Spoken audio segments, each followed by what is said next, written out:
You're listening to Happy Hour Hustle, a podcast featuring the musings and witty remarks of me, Kim Bodie.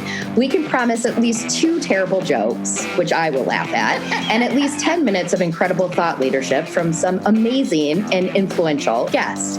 So grab a glass of iced red wine and join us for one heck of a wild ride. Also, be prepared for a dog bark or 3. There will at least be 1. I should have had some wine. Well, welcome everybody. It's been a little bit since our last Happy Hour Hustle because we've been busy hustling because that's what we do. This is a podcast of 834 featuring myself, Kim Bodie, and whoever else I can drag on the air with me. Today, we have Delaney MacKenzie, which, Delaney, you've been on here one time before, haven't you? I have. This is my second appearance on Happy Hour Hustle. Ooh. Yeah, because I think the first time you were an intern and you talked about crushing internships. Yes, and now I am a graduate and a real adult. Mm-hmm. Mm-hmm. Yeah, so real adult that got herself locked in the hallway at work today. Did we have to talk about it? Yes, we do. Because how many times was that again? Was that 2? Was this your second time? This is my second time. I would just like to say what a great work ethic I have to come in early on a Friday morning to be productive at the office. It came from a great place, but I came in to be responsible, and it turns out I'm not responsible enough to be at the office alone. You fell apart at the implementation stage when you got locked in the hallway. Luckily, Jen had to come, but she was 30 minutes away, so you just got to sit back there by yourself. At least you had a restroom, and there were some snacks in the fridge. So there were snacks. Turns out trying to use a knife to get a lock unlocked is harder than you think. But Chelsea was able to figure it out. So apparently her lock picking skills are better than yours. Kudos. I broke in with a credit card before. Not into our office. It was another place. I think it was my own home, to be clear. Let's just hope. Okay, well, now that we're off track, we're going to talk about influencers today. We actually have chatted about influencers in the past, several hustles ago. We have, I would say, probably about 3 influencer campaigns in progress right now for our clients. So I want to talk a little bit about, what that entails and why influencer marketing. And I asked Delaney to join me because she has been deep in the world of influencer research. Because I think one of the most difficult things about influencers is actually researching and finding the right ones. There's no list out there that exists that said, these are all the influencers in the world, and now they're nicely cataloged and you can research them. In fact, Meltwater, which is a PR database, media database, is just coming out with, supposedly a program that's supposed to help with that. But it's not exactly affordable, to say the least. So, no. So I want to talk a little bit about why you would use influencer marketing. It's really a great tool or tactic if you want to grow brand awareness, if you want to launch a new product into the market. I think it's funny because, influencer marketing is a term that's probably come up in the last, probably more predominantly in the last 3 to 5 years, I'd say. And being a child of the 90s, I can't imagine us ever thinking that this would be a thing anymore, where Kardashians would take over the world and, they'd be promoting Ipsy or FabFitFun, which is what everybody sees out there. It's just crazy. I mean, I read an article the other day by Adweek that the influencer industry is set to reach $10 billion in worth in 2020. That's a lot. We're clearly in the wrong industry. We're in the wrong career, 100%. Mm-hmm. I tried to be an influencer, but I think I capped at 620 followers. So, I mean, it's fine. It's fine. So talk a little bit about macro, micro, and nano influencers. So I would say we probably work primarily with micro influencers. And those are influencers that they're not celebrity influencers, but they're kind of just a step down. So they have a smaller following. Usually it's under 100,000. So like the macro is 100,000 to 1 million followers usually. And then the micro is usually less than 100,000. And those are the ones that are usually a little bit more affordable for some smaller companies or brands to work with. They still have very engaged audience. And, so it's a good audience to start with if you're kind of dipping your toe into it. Do you want to talk a little bit about nano? Yeah, so nano influencers is like anything under 10,000 followers. So that's much more of like your local network, people that you probably know a lot more personally that are growing into the influencer realm. So I am technically a nano influencer. We are all nano influencers. Yeah. So when you all fall into the nano category, there's an issue there. So, so we did to kind of give you an idea of a campaign. We have some really great case studies on the blog, but Cooper's Hawk Winery and Restaurants was one of our clients. And when they opened their new location here in West Michigan, and it's out on 28th Street.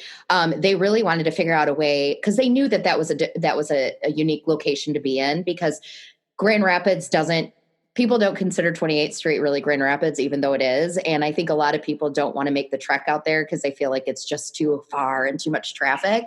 So when they were opening their 37th location in West Michigan, they really wanted to make sure that they could make a splash and really it was important to them that they demonstrated that they really wanted to be a part of the community. So not only did we do like a PR campaign around it, but we also worked with nano influencers locally that could really help. There were several key messaging points we wanted to get across. For one, like the different types of food that they serve, which is amazing. Like we've had some great team lunches and dinners there. And then the fact that they also have a nationally recognized wine club. I think it's actually one of the largest in the country. And a lot of people didn't really know about that. So it was important that they could highlight the food. They could highlight the tastings that they do there. They could highlight their wine membership. And then we actually started working on this about 3 months prior to opening. And that's something that's important too, is to understand the timeline as it relates to influencers. So Delaney, you could talk a little bit about that, because we're working on one right now, and it's going to be, and this is actually going to be national. So I think we'll work with a combination of macro and micro influencers, and just the research part of it. Talk a little bit through that and what that entails, because that is a bit of a nightmare. Yeah, the biggest part is definitely the research and trying to find out like who is the right influencer and what makes someone a good influencer, because you'd be surprised and a little disappointed at how many people buy their followers and are just putting a front of like hundreds of thousands of followers next to their name. So I start by looking at hashtags that we would want to be associated with our brand or for our client, or just the industry that's in itself. And then sometimes just like using hashtag influencer and seeing who comes up. I try to make a list of like, what's the word I'm trying to think of? I can't think of what I'm trying to think. Okay, so I normally do some research into just some industry keywords, and I try to find articles, and it can even be like, what's it? A thought leader. A thought leader can be an influencer there you go. For a brand. So I try to see like just what are some big names in the industry itself. So for this client that we are starting an influencer campaign for are in the lifestyle industry. So I try to find people who love to travel, love art, love fine fashion, and are more like in touch with the world and more grounded and into giving back and like into philanthropy. So I did a lot of article dives to find the right people. And then you have to follow them on social media and see what their engagement is, right? Like, do they have 20,000 followers and are they getting 15 likes on the post, or are they getting like thousands, and making sure, because that's a huge indication that they legit bought their followers. So absolutely. Yeah. And then we also start following the influencers that we're keeping an eye on to just make sure that they are a good fit for our client, and that, they're not really posting anything that we wouldn't want to be associated with. Well, and I think like once you get through the research stage, that's really important. And then from there, because we have a discussion before you even get into that, like the type we're looking for, because we already know what the established brand is. We know who their target audience is. And so then what you do is you go out there and you find those influencers that fit within it and ensure that they actually are real influencers. And when you get more into the macro, that's when you start to deal with agents that a lot of these influencers have.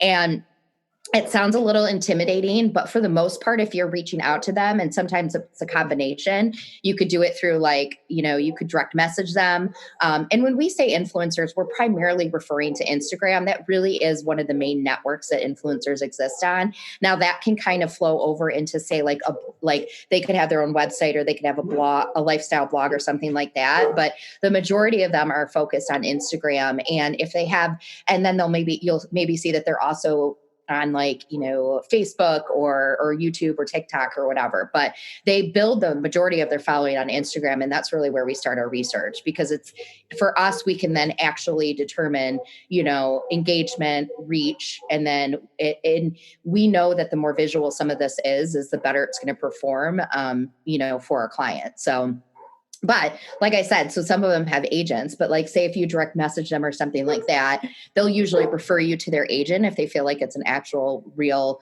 opportunity. And then we start to do some stalking and some researching to see if we can find their email or if we can find a phone number. We never find phone numbers, so it'll be an email or something like that. And then a lot of it's follow-up because they're just like reporters in a way, because they're inundated with a lot of people reaching out to them. So we have to make sure that we can get a hold of them. And it's a lot of times it's tons and tons of follow-up. And then once we get a hold of them, we then have to figure out what their rates are and what it is we specifically want from them. So, and a lot of times you're looking at, when you're talking Instagram, you're looking at it's a story or a post. And then you even break it down to, well, how many stories do we want? How many posts do we want from them? Because the more they give you, the more that cost goes up.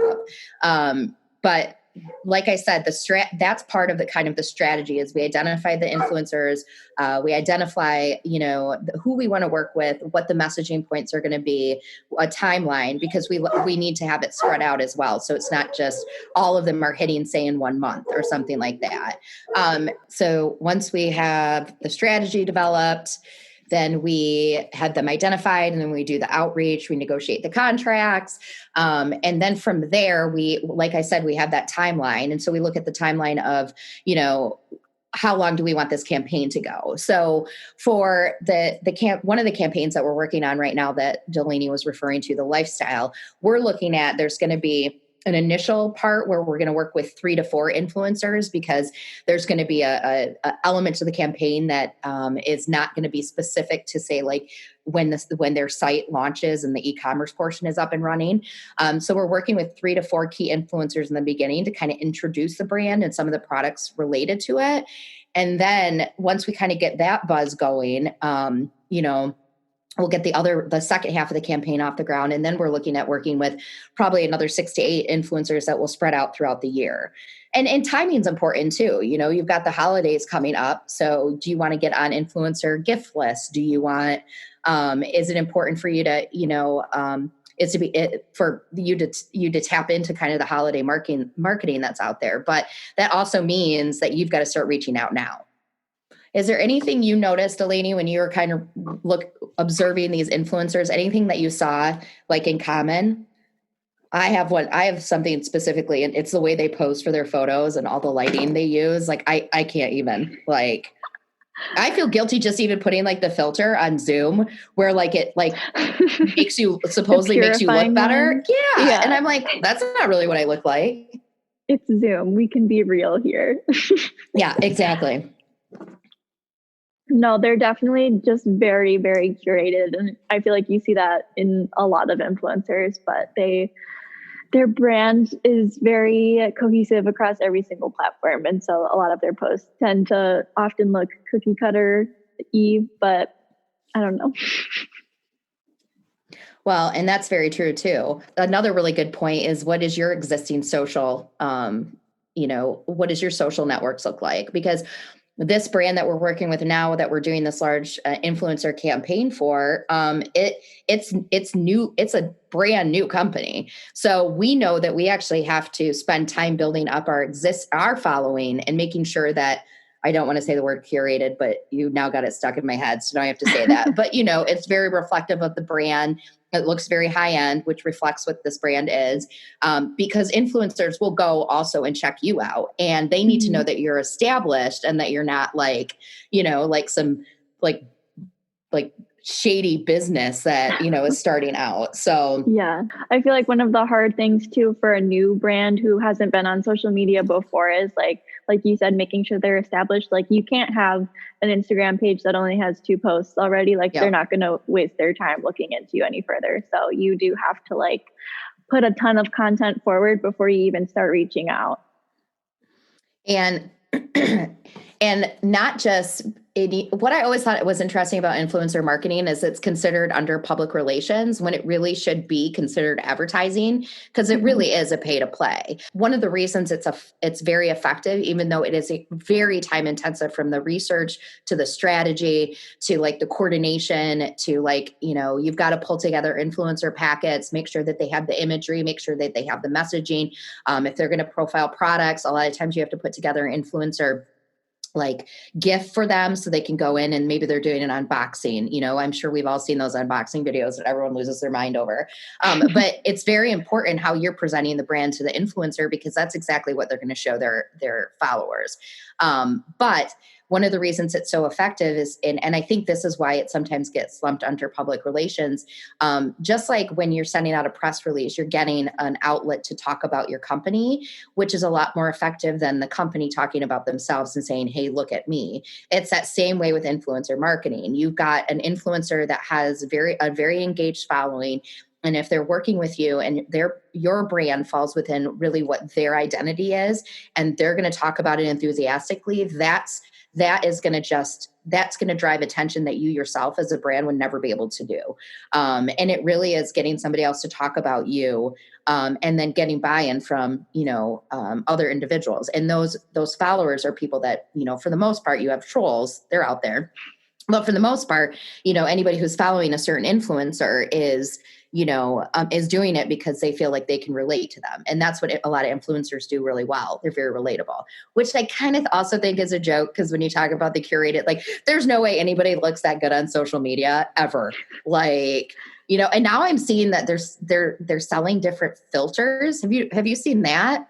I have seen that. They'll like create their own Photoshop, like, yeah, what are those called? Like it's like a set. Yeah, I'm like a filter set. I'm like, well, dear God. So you can buy filters off of Etsy too. Oh, of course you can. Because why wouldn't you? Who has that amount of time? I guess if you're an influencer and that is your job, then you do have that amount of time. And then, honestly, an influencer is just like a brand. It matters how you present yourself. So it's just exhausting. And then I think about all the significant others that are with these influencers and how many photos they have to take and the lighting that's factored into it, all of that. Like, oh my God, mind blown. I have probably 15 selfies on my like phone now that I took, like, cause cause I'm very proud of the fact that I colored my own hair. And so I was trying to show people that. And I'm like, every single one of these is just garbage, just absolute garbage. I can't show anyone this. So anyways, we're getting off track, but okay. One important thing for our clients, I always say is, how do you measure ROI with influencers? What would you recommend, or what are your suggestions when people are looking to determine what their ROI is when they're working with, influencers? So first you should start and measure what all of your social media engagement is like before you launch your campaign and before you even start reaching out to your influencers, because then that way, if you see a spike once you've started this relationship with the influencer, you can connect the two and see, yes, I think this is all coming from this partnership that we've created. And then in addition to that, with any campaign you launch, you should create some type of hashtag and of course a messaging to go along with it that's easy to track. So if you give an influencer a hashtag, and same with like if you're selling a product, give them a code to use, because then you can track like which customers are coming to you from this influencer. And the other thing is too, is, they can report on their metrics. Now you can't see that, but they can report to you on views on their stories.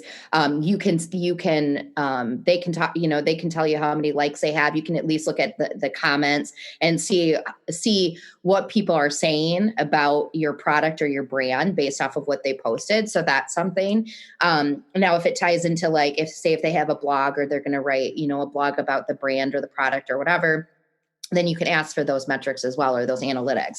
So it is, as it relates to advertising, even public relations, it's a lot easier to tie back the effectiveness and influencer marketing than it is on, say a press release or something like that. You're able to show specifically like, hey, where the traffic's potentially coming in. Again, if you have a special code, and you see that all the time with influencers, like, yeah, use my code Bambi 10. I don't know. I don't know an influencer named Bambi, but that's all I can think of. But like, then they're like, use that when buying this product. And then you can see how many of those individuals, from that influencer actually came over and purchased it or got the discount or whatever.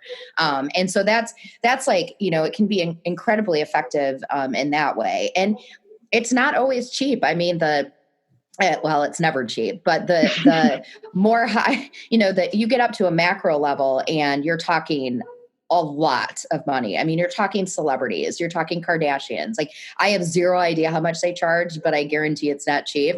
And then you also have, even when you get to the micro, I mean, we've worked with, we did a national or launch from a product, an international product, and we launched it here nationally.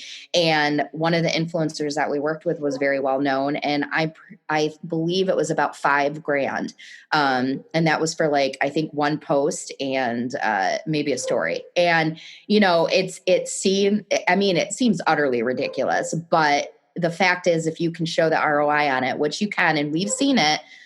Because we've done many of these campaigns, then it is absolutely a tactic worth exploring. I would say there's a reason agencies do it, and there's a reason you hire an agency to manage it, because it's incredibly time intensive. Not to mention it's a giant pain in the ass, like just a pain in the ass. So yeah. So name your favorite influencer. Who do you follow? I know you have somebody you follow. I follow Becca Booker, who is the owner of the Homemade Social in Scottsdale, Arizona. And then I also follow Amanda Rach Lee, who is a very, very popular bullet journaler. Oh, yeah, because you're all into the bullet journaling now. Yes, I definitely have fallen off of that since the pandemic hit. But well, that was like your big thing. I weirdly follow a mommy blogger. I know you guys are like, yeah, because I really, really like her. Her name is Mama's Gone City, and she's literally having her 6th kid. And yeah, like, so totally nothing like me, but like, she's very progressive. She's like super real. And like, you know how I first fell in love with her is she has a dog, and the dog, she would take pictures every day of the dog, who was a puppy at the time. It was a rescue, sleeping with her son, and they went like viral, and it was like literally the cutest thing I've ever seen. And so now I just continue to follow her, and I'm really, really impressed with kind of her worldview and how she kind of breaks that down. And it's very, very relatable. So I follow her, which is super weird. I know that's weird. I'm trying to think who else I follow. I follow a lot of like dog ones, obviously. One of my favorite brands to follow is BarkBox, because it's hilarious.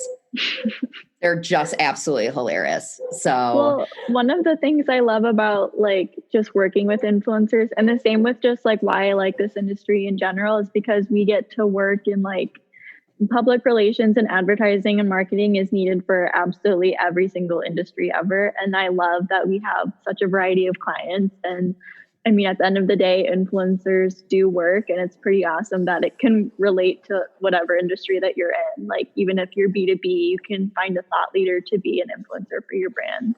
Yeah, I mean, we've seen authors, we've worked with authors, and, whether they've written a business book or something like that, you've got people that, that work within that industry, that would be, that you can, you could send that book to and ask them to discuss it, or, like give your thoughts on it or promote it or whatever. And you see that a lot. Like Glenn Glennon Doyle. She's got a lot of, her book Untamed came out and is, skyrocketed in fame, but she sent her book out to a lot of, like famous friends or influencers, and many of them ended up talking about it. Like Jen Hatmaker was one of those. She's an author as well. And so you kind of saw all of those like female authors come together around this. So it's very much the same thing. So I think the one thing to remember with influencers is it really is all about the research. And that's probably the most intense part. There are a ton of accounts out there that have a really high following, but that doesn't always translate into high engagement, or really even a return on investment. And as you said, some of those influencers' followers are bots. So that's a little terrifying. Not terrifying, but it's totally shady. Very deceiving. Yes. You need to look at the commenting, the liking, and the engaging to determine if you should even move forward with that influencer. And then obviously the biggest thing is will they reach your target audience? If you're trying to promote makeup, then you're going to look at a beauty blogger, not like somebody who is a soccer fan or talks about sports all the time. So this seems very obvious, but I think it's important that we state these things. So, because you have to make sure that they fit your target audience. So, because again, people view influencers as friends. And so it's very important, that they're relatable and that you wouldn't mind them being the head of your brand. Oh yeah. Big celebs is a big thing. I mean, if you have a huge budget, do it. Go for it. Get Brad Pitt out there. Is he really even have a following? Jennifer Aniston, I'm all about that. She's as soon as she got into Instagram, everyone lost their mind. I think a lot of people, we have clients that are like, I want to go to the big celebrities. Well, good luck. Good luck with that, because you've got to go through probably 15 agents. And then you've got to negotiate that contract, and they're not going to sign anything unless it's very much in their favor. And I can only imagine what it's like trying to work with one of the Kardashians. So my suggestion is to start out, with nano and micro. There are macro that you can work with, and then the celebrities are really over that macro, or the macro level. But I would definitely suggest macro down. And maybe that's just because we obviously work with companies that are not going to spend millions of dollars to have a celebrity endorsement. And, and that's what a lot of those costs will be. But we've also worked with, which some of you guys would lose your mind about, like some of the bachelorettes. What is it? When I'm getting it wrong, they were on The Bachelor. So I said bachelorettes, but they were on the show, The Bachelor. So it was a few of the, we've worked in the past with one of the women that was very well known from that show. So that's as a celebrity as we got, but it was very, she was very much considered, a celebrity, and she had a great following. So, but I think working with celebs is one of the harder things to do. I mean, if you have the budget for it, go for it. But definitely hire an agent, because you're going to need somebody to navigate that process for you, because it's going to be a giant pain in the ass. But we love influencer marketing. It's the best. We love it.